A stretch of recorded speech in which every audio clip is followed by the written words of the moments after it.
Hey, what's going on, guys? Logdotzip here, and welcome to the latest Minecraft 1.16 Snapshot. This is the one to change all future snapshots. This one has some awesome technical stuff that just came out. You can kind of catch a glimpse of it right now if you look at my health bar down below. 2 hearts. Why is that exactly? Well, we'll be diving into it today, but it is essentially a revamped attribute system change, or rather the addition of a player changeable attribute system. Again, this is more technical stuff. We'll get into it in a little bit. For now, this is Snapshot 20W17A. We're going to cover the other more visual changes first. First of all, there's been an improved smithing table UI. Right off the bat here, you'll be able to see that the smithing table no longer looks like it previously did. You can now see what looks like a netherite ingot placeholder outline item in that center object there. There's been a change to the hammer involved. Seems like there's a weirdly shaped or colored pixel in the corner there, a little bit teal next to the top of the hammer right there. Not sure if that's intentional, but you put your diamond gear in this first one. We'll even show you. You put your netherite ingot in the next one, and then once you've got all of that stuff in play, it becomes very simple for you to get yourself some netherite tools. So upgrade the gear. There you go. There's your netherite sword. Now, this is what the old UI used to look like. As you can see, it was way more plain in nature. You just had the sword slot, you had the netherite ingot slot, you had your final slot over here. So they've made it a little bit more visual, still very boring to me. It still makes me wonder if there could be more potential to this smithing block. Right now, it doesn't really feel like that, but you know, who am I to say anything, right? Although I'll tell you what, the hammer on the side finally matches the hammer that you see in the menu. So that's good. At least it's a attempt at making an older UI, right? So we can go ahead and move on. Ruined portals are now much less frequent. We covered this in our last snapshot video. If you didn't watch that, that's where we cover bastions, which are the new dungeons in the nether, as well as these ruined nether portals that come with loot and a whole bunch of other awesome things. They are now way less commonly found throughout your overworlds as well as in the nether itself. So if you like having a lot of those, spawn your world seed in last week's snapshot, and then you can upgrade, because then they'll all be all over the place. But with that, we can move on. There have been some more upgrades to walls, speaking of. Namely, there are now posts with more things on them. Right now, you can see this wall doesn't have a post on top, but on this corner, there's a little raised area. That's the post. Now, if we were to move this carpet, or I guess pressure plate, that's a netherite pressure plate, you can see that that post went completely removed. If I were to break this banner, post disappears. Adding the banner back, similar story. You now get this little thing for way more stuff. Pressure plates, banners, etc. So a nice visual aesthetic change. Not super big, but worth noting. Now we also have some tweaked Bastion Remnants loot. Again, this is the stronghold slash dungeon that came out in the last snapshot in the nether.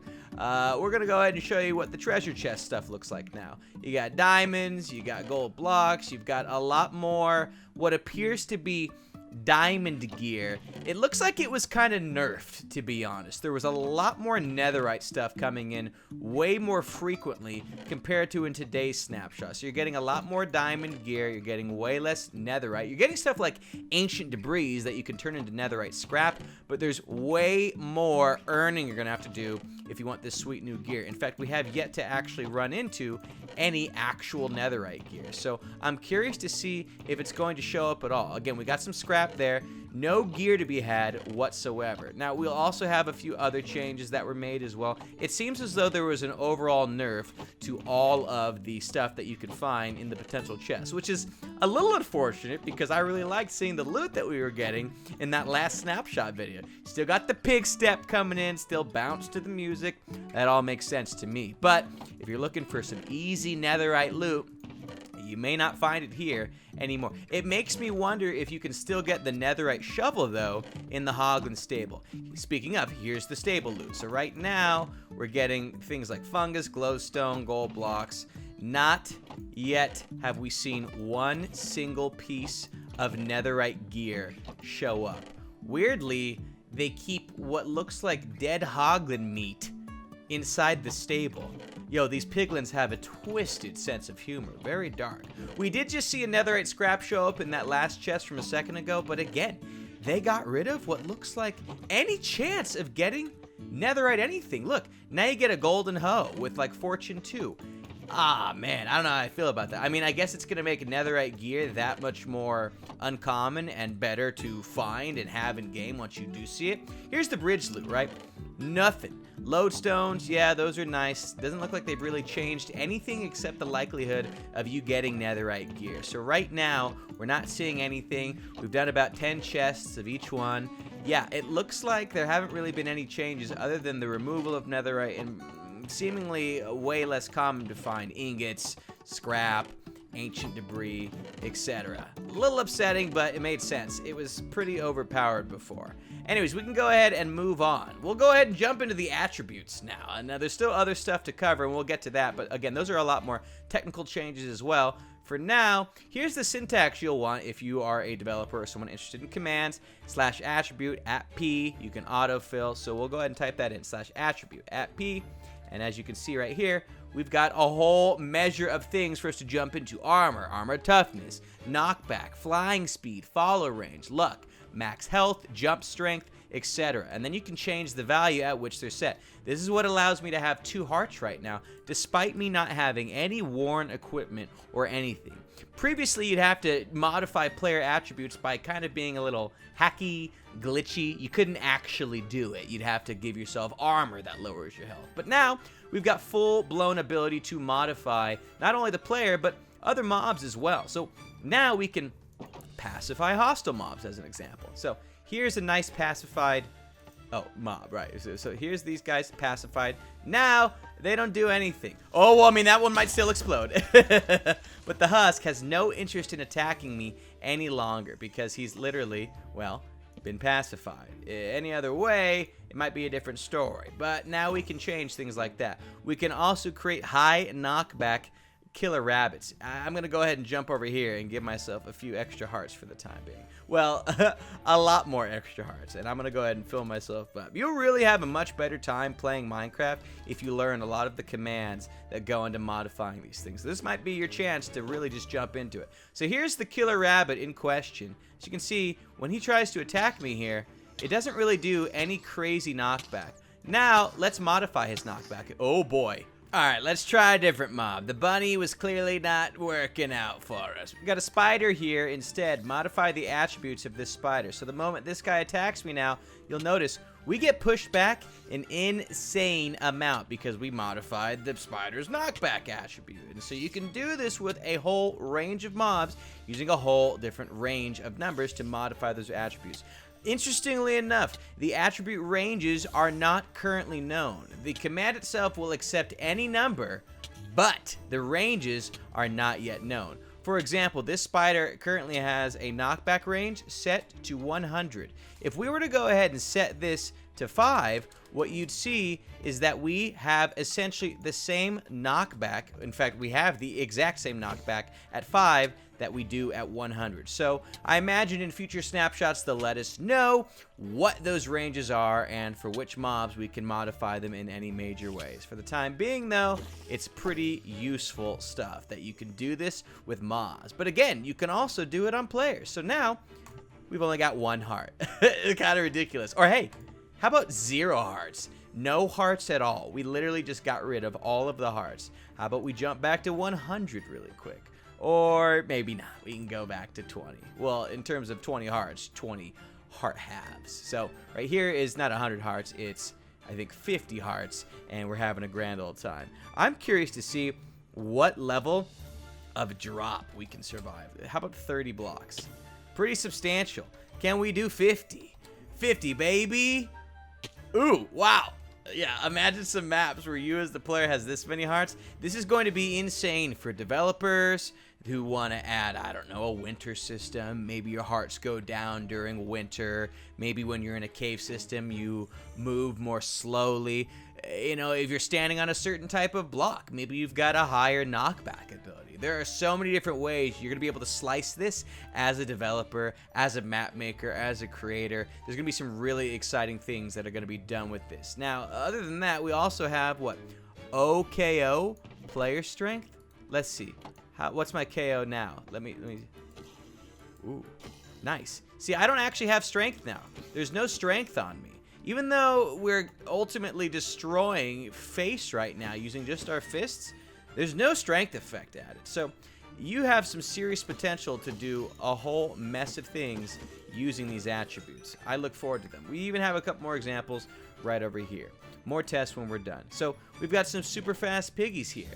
I'll go ahead and get it ready right now. We'll spawn in the pig first. Go ahead and hop on him. And as you can see, we're moving at a very moderate speed, right? Okay, how about this? Let's go ahead and press the button. Oh my gosh. Wow. That is... Oy, ay, ay. A little much. I'll tell you what, it's a good thing we have 100 hearts, because based on the way this guy moves, oh, I don't even know if he's going to be around that much longer. He's probably going to end up...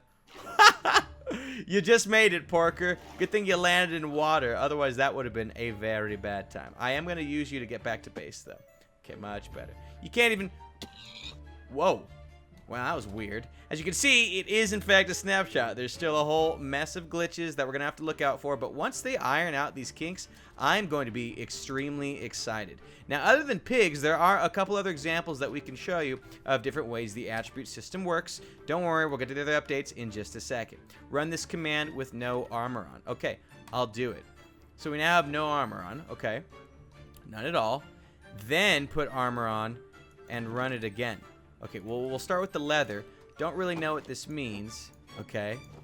So we've got, what, 3.5 armor points. Now we'll run it. Okay. I don't know what that did. Check command GUI to see value. Interesting. So we'll go into the GUI here. Minecraft generic armor get. Value of attribute armor for entity log.zip is 7. Now, if we were to clear the command here, we'd see that the armor entity attribute is now 0. And if we were to put on the diamond gear here, it seems as though this is a measurement. We've got an armor value entity 20 because I've got on the diamond gear. So now we've got ways of measuring armor value and presumably changing what the armor value is as well, which means we can check for armor value. So imagine a situation where you're checking if a player is armored to a certain extent, that spawns in harder mobs. Maybe they're not armored at all, spawns in weaker mobs. You can modify armor protection even without armor, or you can modify it while wearing armor to make it stronger. So now we've got armor points on despite not having any armor on at all. Wow. Oh man, I can't wait. Yo, we're gonna we on this channel are gonna throw together some cool data packs using this stuff, and we'll offer them for download. Don't worry about that. So make sure you subscribe so you can see those when they come out. For now, I'm kind of a fan of having 100 health. Essentially, we're gonna leave that while we move on to a couple other things to show off. First of all, new settings. When making a new world, you can set difficulty and game rules right away. Let's show you an example of that now. So we're here on the main menu. You click single player, you click create new world, and here are some differences. Game rules right here, and we've got all these different options to choose from. Whole mess of them. Elytra movement check, respawn immediately, recipes required for crafting. Do you want to drown in water? Is there fall damage, fire damage? Keep inventory. Do you regen health? What is the respawn location radius? And if you hover over, you can see what the defaults are, so in the event you happen to forget, you know at a moment's notice what you are dealing with. You can disable raids, you can change the entity cramming, destructive mobs. Do you spawn in phantoms? Spawn in regular mobs, pillagers, wandering traders? Do drops drop equipment? How about loot? Do blocks drop, right? It even seems as though there's been some more game rules added in the snapshot. Don't know for sure. You can advance in-game time. Do you make fire update? Does weather update? There's even some chat modifications you can do. Command blocks, admin commands, death messages, and you can even seemingly modify the max length of a command block command? Interesting. I wonder what that's going to be all about. Ooh, can't wait. One other thing worth noting is if you don't have any worlds already made, we obviously have a bunch made here. If you don't have any worlds made in your single player, the moment you go to single player and press that button, you'll instantly be taken to this screen, new world. If you don't have any worlds selected, it defaults to this. I can't show you that because I have worlds, but you can just keep that in mind. There even appears to be a new setting called entity distance in video settings, which appears to change the distance at which entities render in game. So this guy didn't summon in for one reason or another. That's okay, he's just a little shy. We've got an iron golem right here. Now I haven't changed the entity distance at all. The moment we get far enough away, you will actually see that iron golem completely disappear. and it is still hanging. Oh, see, it just disappeared. You can kind of make out, if we zoom in a little bit, you can see there's the golem. Step away, golem disappears. We'll go ahead and put it back on screen. Go to our video settings, and we should be able to see entity distance. If we were to drop that to 50%, we'd now need to get presumably closer in order for it to show up. Now, it doesn't seem to be working that way currently because for one reason or another, it still showed up. It might be based on server load, but you can even change the entity distance to 500%. So you're going to be able to see entities from 500% further away than normal. It may be based on a reload. Yeah, I'm going to go ahead and reload the world, and we'll see together if that's what ended up changing it. Because if that's the case, that means that it's going to keep these mobs in memory for an extended amount of time. Again, as you can see, some of the snapshot stuff is not currently working in the way it's supposed to, so it's hard to know if that is the official way that it is supposed to be working or not. I can't tell, to be honest with you, but right now it doesn't look like it's working in the way we want it to. So you can stay tuned to figure out for sure what exactly this entity distance is doing for us. Right now it doesn't really appear to be doing much, but there are a couple more things to cover in today's snapshot, and they are right over here. We start with this next one. Font changes. Ooh, this one is very exciting. First of all, you can now specify which fonts text will grab from. So, as you can see here, when we press this, you've got the words Jurassic popping up on screen. Well, now, you can choose from the alternative Minecraft font, the enchantment font, to make Jurassic show up in that language. Or maybe, using a resource pack, you've imported a different font, and when you press that, that font will load in as well. Or maybe you want to make a ransom note and you've got some text that looks like this. You can now use that on your title commands, but even more exciting, you can also use it in other places as well. Allow me to demonstrate. We can show you in Telraw. So yes, this does work. Do y'all see it down there? This is extremely exciting. I am pumped for all of the map makers out there, because you can even have multiple types of color now. There's green, there's darker green, even darker green than that, and yes, there's even blue text. We now have access to way more colors than we normally would inside of Minecraft, so the customization options are all over the place. That is today's snapshot, my friends. Let me know what your favorite feature was and what you're looking forward to most about the attribute command in the comment section below, and make sure you subscribe for more snapshot videos. We'll see you later.